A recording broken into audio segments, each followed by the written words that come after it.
В Якутске подвели первые итоги проекта «Бесплатный Wi-Fi». Проектный офис города снял первый отчет по статистике использования технологий в городском парке. За более чем месяц работы сервиса интернетом по беспроводной технологии воспользовались около 1500 человек. Тему продолжит Александр Зубехин. В Центральном парке культуры и отдыха города Якутска 5 таких точек доступа к интернету по технологии Wi-Fi. Каждая такая точка обеспечивает скорость передачи данных в 10 мегабит в секунду.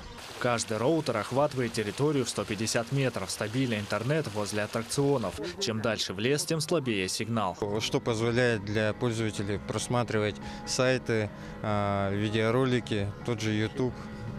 Можно смотреть фильмы в HD-качестве. Находим сеть в парк Free Wi-Fi.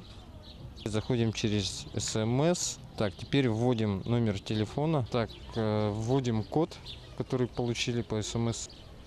И нажимаем «Вход».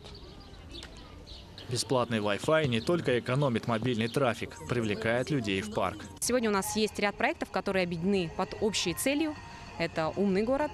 И мы создаем таким образом инфраструктуру. Wi-Fi нам позволяет делать стартовыми страницами, позволяет осуществлять оплату бесконтактную. Посетители парка оценили нововведение.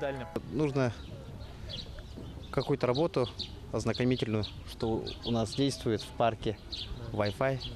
Очень хороший, быстрый Wi-Fi. Мне нравится. Что это дает? Какие преимущества? Какие преимущества?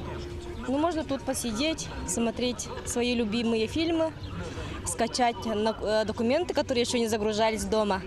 А тут все хорошо, нормально.